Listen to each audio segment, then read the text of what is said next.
Friends, मेरा नाम है दिनेश पवार और मैं आपका स्वागत करता हूं आपके अपने एग्रीकल्चर चैनल में जिसका नाम है संतोष साइंस एंड एग्रीकल्चर क्लासेस।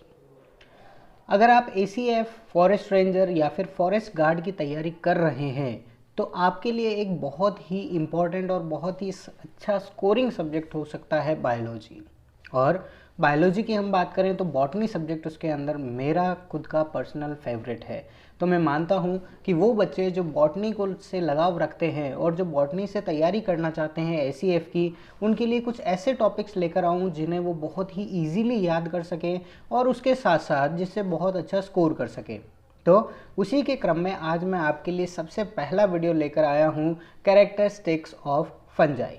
जी हाँ, फंजाई या फिर जिसे हम हिंदी में फफूंद कहते हैं या दूसरे नाम में जिसे हम मोल्ड्स कहते हैं, उसके बारे में हम जानते तो सब हैं, लेकिन एग्ज़ाम की बात करें तो कुछ छोटे छोटे पॉइंट्स से जो हमसे पूछे जा सकते हैं। तो एक 100% गारंटी के साथ हम लेकर आए हैं हमारा पहला टॉपिक जिससे क्वेश्चन आना 100% श्योर है। तो चलिए बिना किसी टाइम वेस्ट किए हुए हम अपना वीडियो स्टार्ट करते हैं। और अगर आपने अभी तक हमारा ये चैनल सब्सक्राइब नहीं किया है तो इसे सब्सक्राइब कर लीजिए और बेल आइकन ज़रूर दबाइए ताकि आप टाइम पर और भी अच्छे वीडियोज़ देख सकें।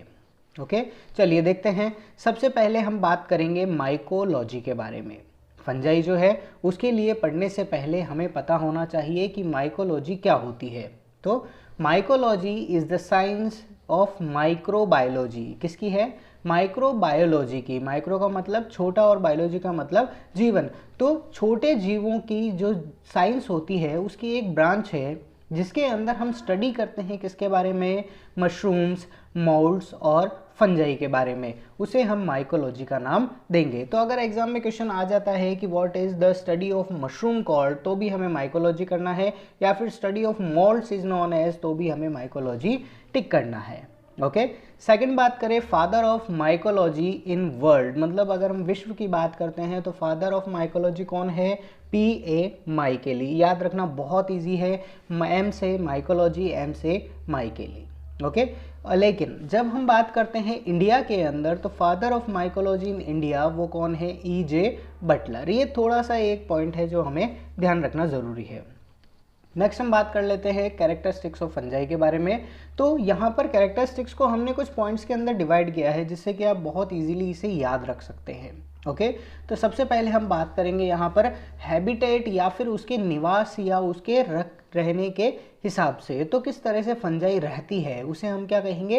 हैबिटेट। तो सबसे पहले ध्यान रखना है इसकी हैबिटेट कैसी है? It lives in moist and warm places, मतलब जहाँ पर मॉइस्चर है, जहाँ पर नमी है और जो वार्म है, ज़्यादा हॉट भी नहीं और कोल्ड भी नहीं, बिल्कुल एक मीडियम सा जो प्लेस है उसे हम वार्म प्लेस कहेंगे। वहाँ पर ये सबसे ज़्यादा रहती है। और चाहे नीट की एग्ज़ाम की बात करें या जेट की भी बात करें तो वहाँ पूछा हुआ है कि best habitat for fungi is, तो ध्यान रखना है कैसी है? Most and warm places.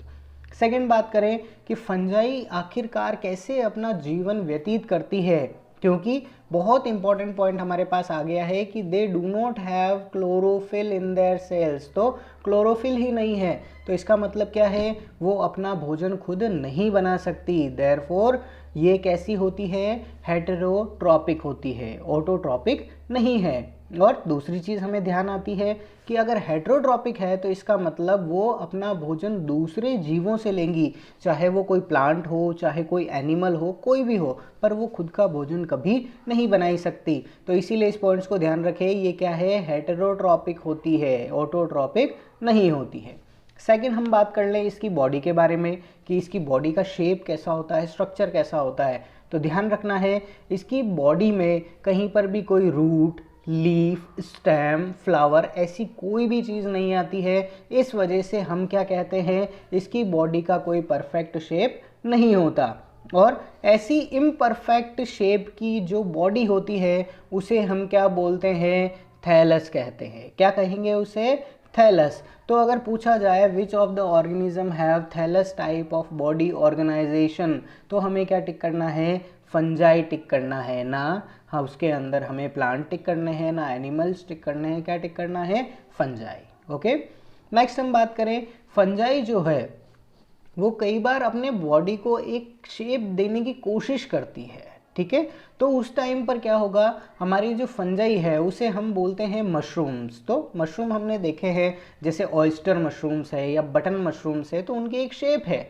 तो कई बार जो फंजाई है वो अपनी बॉडी को इतना बड़ा बना लेती है कि वो एक शेप धारण कर लेती है। तो वो कौन करती है, सिर्फ मशरूम्स करती है, इसके अलावा किसी भी फंजाई का कोई पर्टिकुलर स्ट्रक्चर नहीं होता है। ओके, नेक्स्ट हम बात कर ले न्यूट्रिशन के बारे में कि कैसे अपना भोजन ग्रहण करती है।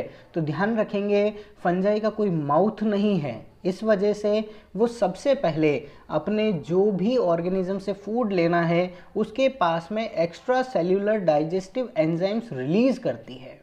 मतलब क्या हुआ, कुछ एंजाइम अपनी बॉडी से सीक्रेट करती है और वो एंजाइम उस फूड को वहाँ पर डिसॉल्व कर देते हैं, घोल देते हैं, और जो भी मिनरल्स न्यूट्रिशन जो भी वहाँ पर रह गया, फंजाई उसे बाद में क्या करती है, एब्जॉर्ब कर लेती है, उसे सोख लेती है। इसीलिए ध्यान रखना है कौन सा ऐसा ऑर्गेनिज्म है जो डाइजेस्टिव एंजाइम सीक्रेट करता है आउटसाइड द बॉडी, तो कौन सा है, फंजाई है। और अगर पूछा जाए कि फंजाई में न्यूट्रिशन का मोड कैसा होता है, तो वो कैसा है, एब्जॉर्प्टिव है। मतलब वो एब्जॉर्प्शन करके अपना फूड लेती है, वो कभी भी बाइट नहीं करती है। ओके, नेक्स्ट बात करें इसके सेल वॉल की, तो बहुत ही इंपॉर्टेंट पॉइंट ध्यान रखना है, इसकी सेल वॉल क्या होती है, काइटिन की बनी होती है। किसकी बनी होगी, काइटिन की बनी होती है। और काइटिन क्या है, एक पॉलीसेकेराइड है। तो ऐसी पॉलीसेकेराइड्स जो है उनसे मिलकर बनती है, मेजर किससे बनती है, काइटिन से। ओके, नेक्स्ट हम बात करेंगे, तो फंजाई जो है सभी की काइटिन से नहीं बनी है। एक ऐसी फंजाई का हमारा ग्रुप है जिसे हम क्या बोलते हैं, oomacetes फंजाई बोलते हैं। क्या कहेंगे, oomacetes। उसके अंदर हमारा जो बॉडी की जो सेल वॉल है वो किसकी बनी होती है, सेल्यूलोज की। ओके, इसके अलावा चाहे आप एस्कोमाइसिड्स की बात कर ले, बसिडियोमाइसिड्स, ड्यूट्रोमाइसिड्स, तो इन सभी के अंदर किसकी बनी हुई है, काइटिन की। तो स्पेशल पॉइंट हमारे पास आ चुका है एग्जाम के लिए कि oomacetes फंजाई के अंदर सेल वॉल किसकी बनी है, सेल्यूलोज की बनी है। ओके, नेक्स्ट हम बात करें रिप्रोडक्शन की, तो रिप्रोडक्शन जो है वो फंजाई के अंदर किससे होता है, स्पोर्स से होता है। किसके अंदर से होगा, स्पोर्स से। एक बहुत छोटा सा एग्जांपल ले लेते हैं, प्लांट्स के अंदर जो हमारा रिप्रोडक्शन है वो किससे होगा, या तो सीड से या वेजिटेटिव प्रोपोगेशन से। ओके, बात करें एनिमल्स की, तो एनिमल्स में क्या बनता है, जाइगोट बनता है। ओके, अगर हम बात करें हमारे दूसरे ऑर्गेनिज्म जैसे बैक्टीरिया हो गया, स्मॉलर ऑर्गेनिजम्स की, तो माइक्रो ऑर्गेनिजम्स में बैक्टीरिया में तो क्या होगा, फ्यूजन होगा या बडिंग होगी। लेकिन फंजाई के अंदर ज़्यादातर मैक्सिमम टाइम जो होता है वो स्पोर्स, एक हमारा रेस्टिंग स्ट्रक्चर है, उससे रिप्रोडक्शन होता है। ओके, और अगर बात करें यहाँ पर स्पोर्स के बारे में पर्टिकुलर, तो ये इंपॉर्टेंट ध्यान रखने वाली चीज़ है कि स्पोर्स दो टाइप के होते हैं, एक तो होता है सेक्सुअल स्पोर और एक होता है असेक्सुअल स्पोर। ओके, जो किसी दो अलग अलग गैमेट्स के फ्यूजन से बनेगा उसे हम सेक्सुअल स्पोर कह देंगे, और जो बिना किसी फ्यूजन के बनेगा उसे असेक्सुअल स्पोर्स कह देंगे। तो इनके कुछ नाम है वो ध्यान रखें। सेक्सुअल स्पोर्स जो है वो कौन से हैं हमारे पास, एस्कोस्पोर है, बसिडियोस्पोर्स है, ऊस्पोर्स है। ये तीनों किस टाइप के हैं, सेक्सुअल स्पोर। याद रहेंगे ना, ठीक है। तो कौन कौन से हैं, ए बी ओ, कौन से हैं, हमारे ब्लड ग्रुप होते हैं ना, ए बी और ओ ब्लड ग्रुप। तो ध्यान रखना है ये कैसे है, सेक्सुअल स्पोर, मतलब एस्कोस्पोर, बसिडियोस्पोर और ऊस्पोर्स। ठीक है।